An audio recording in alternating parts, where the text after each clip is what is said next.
단순히 어떤 아파트가 더 좋을까요? 이걸 저한테 추천을 받으려고 하기보다는 이 스스로의 가치관과 기준을 더욱더 확립하는 그런 인고의 세월, 인고의 시간을 가지시기 바라겠습니다. 그렇게 해야지 다가올 역대급 기회에서 여러분들이 놓치지 않고 또 투자를 제대로 해서 정확한 바닥, 가급적이면 바닥, 즉 제가 말씀드린 바닥은요, 정말로 싸게 나는 뜻과 그리고 적당한 타이밍을 말씀을 드리는 겁니다. 네, 그래서 무조건적으로 열공, 네, 빡세게 준비를 하셔야 합니다. 네, 홍경자님 반갑습니다. 자, 이렇게 제가 말씀드리는 게 대본이 있는 것처럼 보이시죠? 대본 하나도 없습니다. 그냥 제 머릿속에 들어있는 생각, 투자에 대한 저의 철학, 그걸 여러분들한테 나누려고 하는 게 가장 큰 목표고요. 그래서 그 목표를 전달하기 위해서 우선 최우선적으로 제가 해야 되는 거는 저만의 나름대로 확고한 기준을 수립하는 게 정말 중요하다는 거예요. 네, 그러니까 제가 기준과 기초와 기본이 강하다 보니까 여러분들한테 이 막힘없이 술술 이야기하는 거 아니겠습니까? 자, 여러분 제가 하나 말씀드릴게요. 부동산 상승기. 자, 그림판에 한번 불러오게 해볼까요?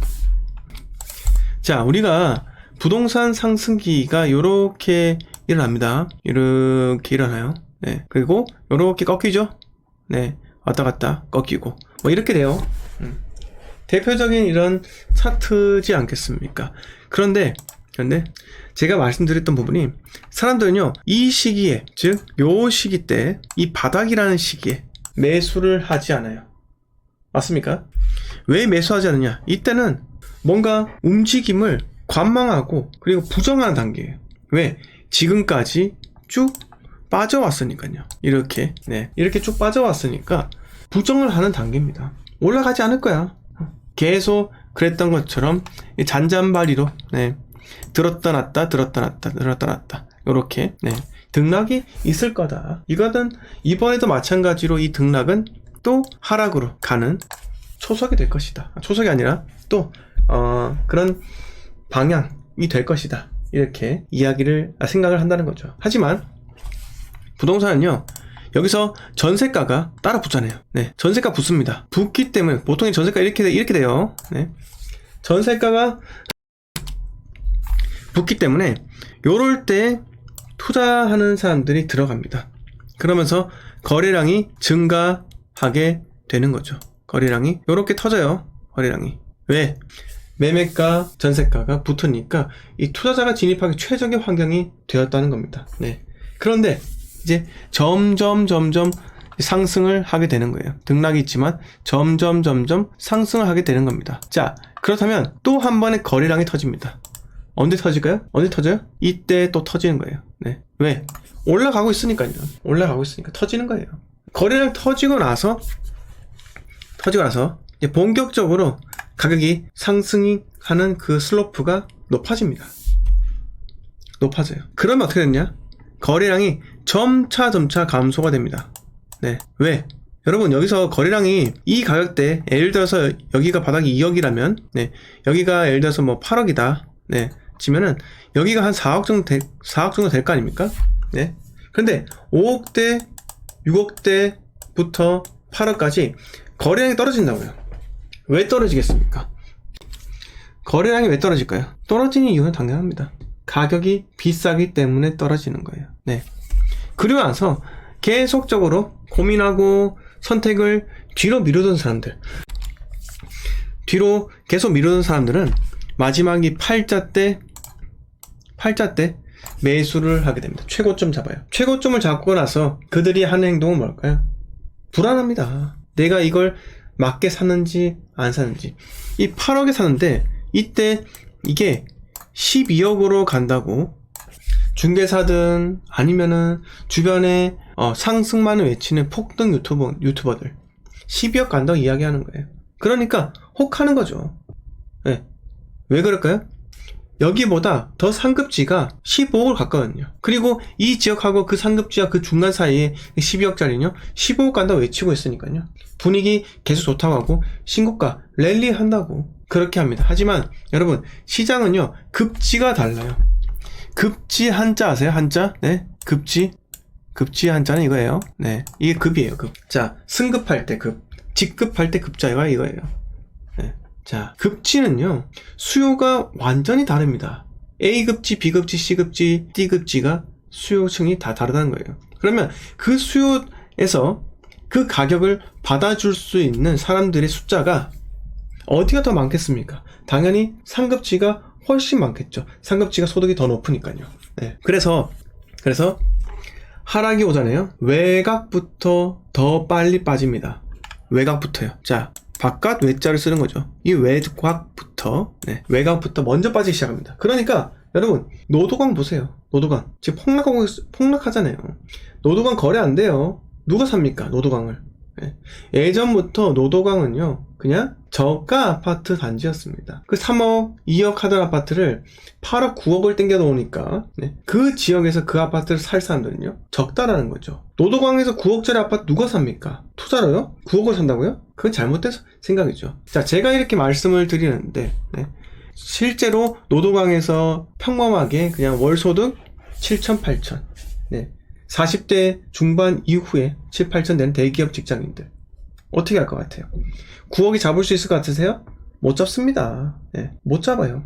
그러니까 투자자가 엄청나게 들어간 그런 노도강 지역, 급지가 낮은 지역은요 네, 더 이상 살 수 없는 타이밍이 오면은 가장 먼저 떨어집니다. 가장 먼저 떨어지는 거예요. 그래서 지금 현재 노도강이라는 지역이 최외곽이잖아요. 먼저 빠진다 라는 겁니다. 자, 여기서 하나 더 말씀을 드리자면은, 자, 방금 제가 말씀드린 요 시기 있죠? 이 팔자 시기. 네. 2억대가 8억으로 갔다. 2억대 8억으로 갔다. 이 8억의 시기에서 뭐가 튀어납니까? 네. 뭐가 튀어나요? 자, 이분들은 팔자에 사는데 불안감을 상쇄시킬 만한 뭔가를 계속 끊임없이 샀습니다. 그 중에 하나가 다른 급지에, 다른 지역에 신고가가 나오고 있다. 네? 예를 들어서 노도강에 내가 매수를 해서 2억대 샀는데 8억이 갔다. 근데 어디가 나옵니까? 강남 대치동에서 신고가가 랠리를 합니다. 압구정 현대아파트 1억 올랐니? 3억 올랐니? 4억 올랐니? 갑자기 80억이 됐니? 이런 신고가에 우리 집도 기다리면 올라가겠구나 라는 불안감을 떨치는 용도로 자꾸 무언가에 꽂힌다고요. 무언가 찾는다고요. 자, 그리고 또 하나 더 뭐 찾겠습니까? 자, 생이랑 오입니다. 생오. 생하고 오를 찾아요. 여러분, 생이랑 오가 뭔지 아세요? 이 8억이라는 고점에 이분들의 불안감을 상쇄시킬 수 있는 것은 바로 생이랑 오예요. 생오. 뭘까요? 여러분, 생이랑 오가 뭘까요? 제가 늘 강조드리잖아요. 그쵸, 대리님 정확하게 말씀하셨습니다. 생수가 오피예요. 이 생수하고 오피는요 그냥 이런 바닥에서요, 자, 2억짜리 아파트가 가격대가 형성되어 있는 이런 시기에 때 생수하고 오피스텔이 나올까요? 안 나옵니다. 여러분, 생수하고 오피스텔 투자라고 이 부동산 대하락 시기에 유행했어요? 물론 경매 때문이라도 유행을 했었죠. 그러나 생수가구 오피스텔이 본격적으로 팔리는 시기는요, 이 부동산 가격이 8억이라는 놀라운 가격에 형성이 되었을 때입니다. 최고점. 그때 이야기를 하죠. 생수가 오피스텔도 피가 붙었어요. 네. 프리미엄이 붙었다고요. 네. 이렇게 이야기를 하니까 이 8억대 산 사람은요, 그래? 생수가 오피스텔도 피가 붙었다고? 그러면서 순간 내가 싸게 샀구나, 이렇게 생각이 듭니다. 네. 그러고 나서 또 한 번의 실수를 저지르죠. 생수가구 오피스텔 중에서 주거용 오피스텔 매수를 하게 됩니다. 정말 골 때려요. 왜? 잘못된 선택을요, 8억의 이 아파트 잡고, 고점을 잡고, 또 생수가 오피스텔도 잡고 골 때리는 겁니다. 이게 정말 잘못된 거예요. 어떻게 됐습니까? 이번에 한 방에 다 무너지죠. 한 방에. 팔자에 잡은 아파트 6억대 되었고요. 생수가 오피스텔요, 그 피 6천 붙었던 거, 7천 붙었던 거, 1억 붙었던 거 다 빠져서 지금 안 팔립니다. 그런 시기가 온다고요. 자, 그렇다면 우리가 이런 시기를 막기 위해서는 무엇이 중요할까요? 우리가 정말 중요한 거. 자, 첫 번째 대원칙입니다. 첫 번째 대원칙이에요. 싸게 산다. 싸게 사야 하는 겁니다. 무조건적으로. 싸게 사야지 내가 견딜 수가 있습니다. 싸게 사는 건요, 물론 익절을, 예를 들어서 수익을 크게 본다. 이런 것도 있고요. 그렇지만, 무엇보다 중요한 것은요, 내가 견딜 수 있다. 네, 견딜 수 있다. 라는 겁니다. 그 견딤이, 하락의 견딤도 있겠지만요, 오름의 견딤이에요. 근데 부동산은요, 여기서 가장 중요한 건, 어차피 2년은 보유해야 한다. 자, 근데 여러분, 생각해보세요. 원래는 1년만 보유하더라도 양도소득세가 일반 과세였잖아요. 그러나 지금은요, 2년을 보유해야지 일반 과세 적용받는다고요. 그런데 예전에 1년만 보유해도 일반 과세 적용받을 수 있을 때는요, 내가 견딜 수 있어야 돼요. 왜? 1년 있다, 5천 올랐네? 팔아야지. 5천 양도차익 700 양도소득세 내고 판다는 거예요. 그러면 안 되는 거예요. 그러면 안 돼요. 네. 그래서 무조건적으로 싸게 사는 게 내가 수익도 크게 볼 뿐더러요. 네. 견딜 수 있고, 오를 때까지 견딜 수 있는 겁니다. 네. 그게 참 중요한 겁니다. 자, 두 번째. 아파트만 산다. 여러분, 방금 제가 말씀드린 수많은 유혹들이 생긴다고요. 수많은 유혹들이요. 어떤 유혹들이요?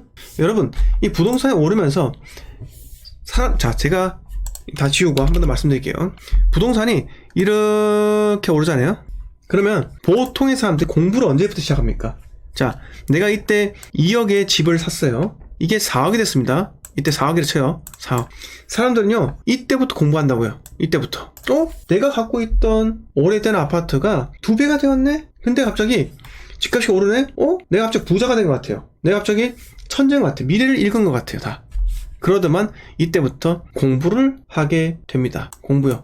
배울 학자를 쓰는 거죠. 배울 학자. 뭔가 도울 선생 같네요. 한문 쓰니까. 네. 자, 배울 학자를 해서 이제 공부를 합니다. 학문에 이제 매진을 하는 거죠. 자, 부동산의 학문처럼, 부동산이야, 이거 인문학적, 그런, 뭐라 해야 될까? 경제적, 경제 공부, 매일경제, 매경 시험 치고요. 메셀 있죠? 메셀인가? 있죠? 그 시험 치고 온갖 부동산 유튜브 방송, 경제 방송 공부를 하면서, 네. 자기 내공이 쌓여가요. 그러면서 집값이 또 올라가잖아요. 네. 집값이 6억이 됩니다. 6억. 그러면서 내가 공부를 하고 있는데 난 아무것도 안 하고 있어요. 공부만 하고 있고만 내공을 쌓기 위해서 공부를 하고 있어요. 근데 집값이 올라갑니다. 뭔가 마치 이때 이런 생각이 드는 거야. 내가 공부를 하니까 집값이 오르는구나. 이 집값이 오른 건 전부 다 내 공부한 거예요. 그게 아니라 나는 이때 샀기 때문에 오른 건데, 네, 견딜 수 있었고, 네, 그 상승장을 탈 수 있었고, 싸게 샀기 때문에. 그런데 마치 내가 이때부터 공부에 매진했기 때문에 뭔가를 다 이룬 것처럼 생각이 든다니까요. 그런데 사람들은요, 정말 중요한 게 뭔지 아십니까? 이때 공부를 하잖아요. 공부를 하면 이때 무언가를 또 매수를 합니다. 네, 수예요. 이 매수하는 게 방금 제가 말씀드린 생수기나 오피스텔 뿐만 아니고 저기 당진의 소형 아파트, 거제의 소형 아파트, 원주의 소형 아파트 등등 여러 곳에 있는 지역의 갭이 작은 곳에 들어가는 거예요. 저기 구미 아파트. 제가 그만큼 그 대구 입주물량 터진다고 구미 아파트 사지 말라고 했는데 그런 거 신경 안 쓴 거 왜? 내가 공부했으니까. 내가 공부하고 있는 기간에 내가 예전에 투자했던 그 아파트가 본인이 운이 좋아서 그게 아파트 값이 오르는 건지로 꿈에도 모르고. 그냥 내가 지금 현재 집값이 오르는 상승기 때 계속 공부하고 있기 때문에 내가 이번에도 결정하면 최고의 타이밍이다 라고 생각해서 포항 들어가고 당진 들어가고 여순강 들어가고 충남 내포 들어가고 하다가 강원도 춘천 강릉 들어갔다가 싹 다 물리는 겁니다. 샀을 때보다 실거래가 올랐다고요? 그래서 중요합니까? 안 팔려요. 네. 어차피 2년 보유해야 되잖아요. 2년 보유요. 본인들이 5천만 원 그 차익이 있다고 해가지고 전세 끼고 있는데 그거 팔릴까요? 지금 현재? 절대 안 팔립니다. 자, 한 가지 예로 들면은 저기 유천지구 가볼까요? 강릉 유천지구. 자, 강릉에 저기 LH 선수촌 가봐요. 자, 제가 2020년 12월 달에 강릉에 갔었는데 이때 매매가 저저가 갭이요 2천 3천이래요. 네, 이게 지금 6천인데 이건 좀 오바고 보세요. 2천 3천이에요. 근데 생각을 해보세요. 3억 7천이었습니다. 자, 이때까지 해서 1억 5천이 올랐어요. 1억 5천. 1년 7개월이 흘렀습니다. 자, 보세요. 3억 7천이죠. 1억 5천이죠. 지금 떨어져 있죠? 어젠 떨어져도 지금 8,700이 오른 상태예요. 이게 과연 팔릴까요? 8천 벌고 나오고 싶어요. 팔 수 있을까요? 거의 불가능합니다. 왜? 전세 세입자가 끼고 있잖아요. 근데 운이 좋다면요. 정말 운이 좋으면, 네, 여기서 정말로 운이 좋으면요. 어떤 일이 발생할까요? 세입자가 집을 삽니다. 이거 정말 운이 좋아야 돼요. 네. 근데 이런 소도시에 과연 아파트가 쉽게 팔 수가 있을까요? 얼어붙는데요? 전국이? 못 팔아요. 네, 정말 못 팝니다. 네. 제가 경고해 드리는 거예요. 소도시 투자 저 안 해봤겠습니까? 네. 다 봤다고요. 근데 그걸 우리가 깨닫게 되는 건요. 아, 내가 사서 오르는 게 중요한 게 아니에요. 언제든지 나의 본전으로 돌아갈 수 있다는 겁니다. 전세가가 매매가 방어해줄 것 같으세요? 천만의 말씀이요. 전세가 떨어지는 거 보이시잖아요. 왜 떨어집니까? 여러분, 반전세도 전세 가격이 떨어지는 거예요. 반전세 떨어지는 거라고요. 3억의 전세를 줬는데 전세 세입자가 안 나간다는 거예요. 근데 전세 세입자 구하기 힘들어요. 그러니까 뭐 쇼부를 치니까는 전세 세입자가 그러면 이렇게 합시다. 2억을 보증금 2억을 해주시고 월 50만원 할게요. 이렇게 한다니까요. 이렇게. 그럼 어떻게 하겠습니까? 따라줘야죠. 1억 돌려주고. 그런 일이 발생할 수도 있다고요. 그러니까 조심하세요. 자, 그래서 제가 드리고 싶은 말씀. 첫 번째, 싸게 사야 됩니다. 두 번째, 아파트만 사야 되고요. 자, 세 번째, 방금 제가 말씀드린 게 뭡니까? 5대 광역시 플러스 빅3 대도시. 어디요? 청창세. 청창세만 하세요. 청창세. 네. 5대 광역시하고 빅3 대도시만 청창세만 여러분들이 사이클을 바꿔만 타도 쉽게 투자할 수 있습니다. 네. 이용님께서 말씀하셨다시피 소도시 나오기 정말 힘들어요. 여순강 갔다가 크게 물린 사람들 태반이에요. 자, 작년에 거제 조선업 죄송합니다. 거제에 조선업 슈퍼 호황이 온다, 슈퍼 사이클이 온다 해가지고 거제 들어갔다가 물린 사람들 한두 명이 아닙니다. 네. 그리고 또 어디요? 울산 동구요. 네. 마찬가지로 조선업 슈퍼 사이클 온다 해가지고 동구에 있는 소형 아파트 들어갔다 다시 다 물렸습니다. 절대 안 팔려요. 거기는 계속 비규제 지역인데도 불구하고, 거제랑 울산 동구는요 계속 비규제 지역이었는데도 불구하고 절대로 안 팔린다고요. 왜 안 팔릴까요? 네. 투자라는 사람들은 미래를 읽을 줄 알아야 돼요. 미래. 입주 물량이 많이 예견되어 있는데, 네. 그리고 못 빠져나올 만한 그런 저급한 수요를 갖고 있는데 살까요? 여러분 같으면 사세요? 그러니까 여러분들 5대 광역시 플러스 빅3 대도시가 아니라면요 수요가 애초부터 너무 적고요. 네? 그리고 실거주 수요자도 그냥 전세나 월세 사고 싶어 해요. 그리고 입주물량 터지잖아요? 그러면 그냥 끝이에요. 받아줄 사람이 없습니다. 일체유심전님 말씀대로요. 받아줄 사람이 있어야죠. 대도시로 갈수록 호구가 더 많다. 대도시로 갈수록 호구가 더 많다. 제 명언 아닙니까? 네? 여러분, 대도시로 갈수록 호구가 더 많아요. 여러분들이 대도시에 있는 분양권을 사잖아요. 만약에 어떤 일이 발생한 줄 아세요? 내가 적당할 때 매수했다, 적당한 가격에 매수했다는 전제 조건 하에요. 여러분들이 분양권을 사서 피가 붙었잖아요. 그러면 그 피가 붙은 아파트 누가 살까요? 자녀한테 집 한 채 해주실 이 따뜻한 마음씨를 가진 부모님께서 사준다고요. 그걸 받아준다니까요. 대도시일수록. 왜? 소득 수준이 되잖아요. 소득 수준 된다고요. 자, 경남권에 산업벨트예요. 대한민국 중화업, 중공업, 경남권이 다 몰려 있습니다. 그분들이 베이비 부모 세대들이 언제입니까? 56년부터 해가지고 64년생이 베이비 부모 아닙니까? 어마어마하게 출생자 수가 어마어마했다고요. 그분들이 다 은퇴를 했고요. 퇴직금 다 1억 5천, 2억씩 타세요. 대기업 다니셨던 분들. 자녀는 집 한 채 해준다니까요. 네? 그게 마음이 따뜻한 마음을 알겠는데 고점에 잡아주신다고요. 고점에. 그게 대도시의 전형적인 형태입니다. 아시겠죠? 네. 호구가 더 많아요. 그렇게 이야기하잖아요. 대도시는 호구와트다. 네. 호구와트다. 자, 이렇게 말씀 한번 들어보았습니다. 자, 인사도 못했는데 좀 더 하고 갈게요. 자, 호박님 반갑습니다. 네, 경민님 반갑고요. 미전님 반갑습니다. 비전님 반갑습니다. 순대전대님 네, 반갑습니다. 네, 좋아요 팍팍 눌러주세요, 여러분. 좋아요가 100개 넘는 것 좀 보여주십시오. 네, 레이님 반갑습니다. 네, 그리고 이용님께서 투자가 많이 들어간 곳은 빨리 오르고 빨리 내리고 하던데요. 맞습니다. 네, 그것도 맞고요. 그러니까 지방 소도시가 투자자가 많이 들어가잖아요. 그러니까 그만큼 빨리 오르지만 빨리 빠집니다. 싹 다 물리거든요. 자, 그래서 지방 투자 하시던 분들은요, 절대 지방 투자 안 합니다. 소도시요, 특히. 자, 생수고 오피는 진짜 사면 안 되는데, 이렇게 꿈나무님께서 말씀해 주셨고요.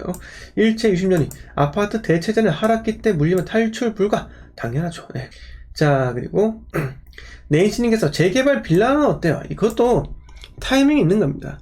부동산 하락기 때, 최고 바닥일 때, 재개발 조합 설립되고, 사시까지 사업시 인가까지 난 빌라. 그렇게 단계까지 올라간 그런 빌라들은요, 사도 돼요. 사도 된다고요. 하지만 그렇게 단계도 적용이 되지 않은 것들은요, 사면 안 되는 겁니다. 네. 자, 민서님께서 일 때문에 포항으로 갈 수도 있을 것 같아요. 아, 그래요? 갑자기 그렇게 또 바뀌시나요? 부산에서? 네, 열공모더님 반갑습니다. 열공모더님 아이디를 보니까 갑자기 멸공모더인 줄 알고 제가 순간 착각을 했습니다. 네. 감사하고요. 자, 이용님께서 포항 좋아요. 저는 노후 거주 후보지입니다. 포항도 살기 좋아요. 이게 딱 지역이 딱 인구가 50만이잖아요. 그리고 좀 포항이 기다란 형태. 자, 우리가 포항이라는 지역을 제가 잠깐 말씀드릴게요. 자, 포항이 여기잖아요. 포항을 보시면 자, 포항을 보시면 요렇게 기다란 형태예요. 왜? 산이 여기 있기 때문에 기다란 형태라고요. 기다란 형태. 그리고 이 시골이고 이 포천이고요. 네, 이렇게 되어 있어요. 네, 그러니까 주거지가 넓게 군데군데 이렇게 분포가 되었기 때문에 인구 밀집도가 약해요. 매우 약합니다. 그리고 소득 수준이 좀 그래도 어느 정도 되기 때문에 뭐 있을 건 다 있습니다. 하지만 뭔가 밀집이 좀 덜 되어 있기 때문에 상권의 그런 발달이 조금 약간 약하기도 해요.